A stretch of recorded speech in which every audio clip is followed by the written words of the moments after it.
So hi, angels around. We're not yet finished with inquiry. I have in here. If you'd like to watch this video, it's okay. If you are not going to watch this video, that would also be okay. So I have in here a model on inquiry. So this model on inquiry was based on some of my readings. I tried to make my own model since other models does not directly resonates with what I know and what I feel I know, what I think is the best model for you, particularly for the senior high school students on inquiry. Because book, for example, the practical research book produced by the Department of Education focuses on the inquiry-based learning.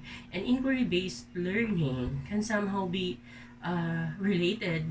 is actually related with practical research one to be specific, but I think there is more to the term inquiry than actually inquiry-based learning, because inquiry-based learning is far beyond is inquiry-based learning is just a small glimpse of what inquiry is. So I have in here the model on inquiry. This model on inquiry starts with identifying a phenomenon, as we have already discussed before, like yesterday or like a moment ago during my very first topic. So, why a phenomenon? We have already discussed what is a phenomenon. Then, why a phenomenon? You have to establish that you have a phenomenon. You have a topic. A lot of students are actually struggling with a certain topic. So that is the reason why the very first activity that I actually get my students to do is to create an essay on social issues so that they may already have glimpse on the topics available.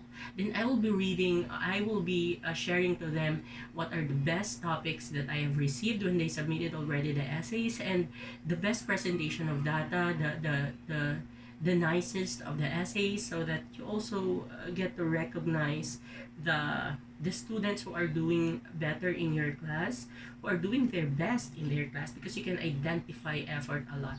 So I really love effort. So I give highest grade in efforts. I give a criteria on how I will grade, a rubric on how I will grade that particular essay, but my heart always smells. And these days, I have already lowered my standard so much to,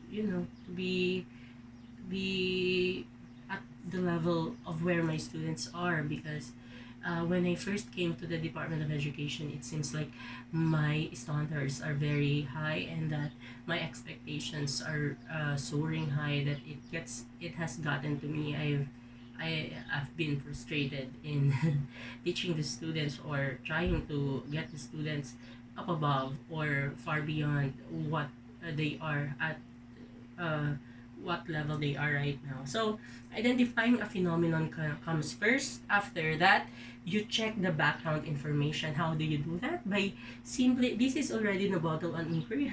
You are simply going to ask questions about it to the certain people that you think they know something about this particular social issue or topic, to your parents, particularly your very first teacher at home, and to your teachers.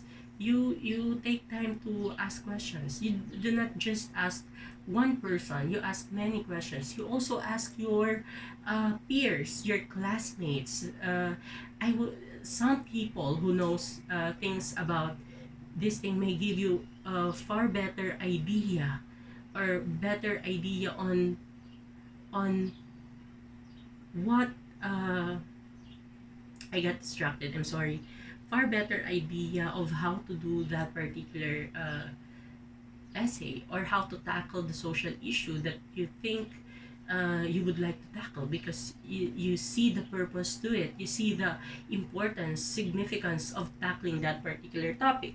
So check background information. You can already check the net and the books, of course, because as soon as essay writing, you will have to learn that citation is one of the biggest thing in research writing. You have to be able to cite all those uh, referred all those things, reading materials or literature where you got your information. Like I'm honestly not gonna put anything on this, but I have different books that I use, that I read, a book that I read, and some materials in the internet that I've read, just to be able to come up with this, plus the of course the innate knowledge that I have regarding the inquiry or the process of inquiry that I've learned somehow in the past. Of course, I read from other books and all. Now, aside from checking the background information, you may proceed after that to establishing a process of COA of the data. So when you say COA, that is collecting or collection of data. So not is organizing the data, and of course analyzing the data. So you do the COA, establish a process, how would you collect the data or gather the data, then after gathering it, how would you organize it, then how would you analyze it. So when it comes to inquiry, you do it as simple as possible. So usually your teachers, when they are going to create an inquiry-based learning, they already have a certain process of where how you collect it. They are going to give you already the tables. You just are going to fill, and that particular collecting process is already the organizing process. You are already organizing the data. Then how are you going to analyze it? Are you going to use a statistical treatment, simple statistical treatment for that matter, or are you going to just interpret it later on? So this is the process of collecting, organizing, and analyzing the data. Next is to establish the new data or the data that you have really seen, the knowledge that you have seen in that particular inquiry. And after that, having the knowledge, if you want to be more ambitious, you can go beyond just establishing the knowledge or the findings that you have, but you can be creative. This is the creative part of doing an inquiry. You can create a theory about the topic that you have seen, that you have delved deeper upon. You can actually create a product out of your inquiry, and you can also create a system or a program on how to solve that particular issue on the phenomenon that you have seen. Then you share the knowledge. One of the most important thing in inquiry, in research in general, is being able to communicate the knowledge that you have gained or the new knowledge that you have discovered about the world. It's either about a social phenomenon or natural phenomenon.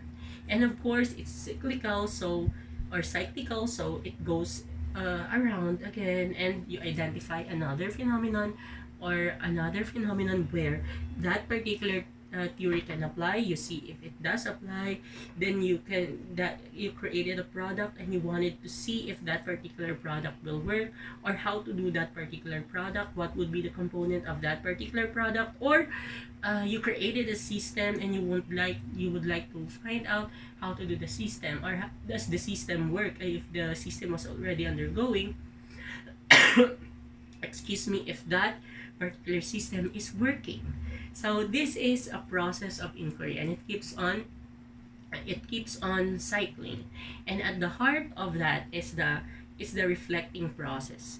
Each step that you get into, you need to reflect if you're doing good or if you need to change something in your process. So definitely that is a model of inquiry, and please do not forget to watch the very first video on what is inquiry, because that is much more important. And I have in here a process that is far simpler than this, and I explained inquiry in that particular video in the simplest manner that everyone can understand.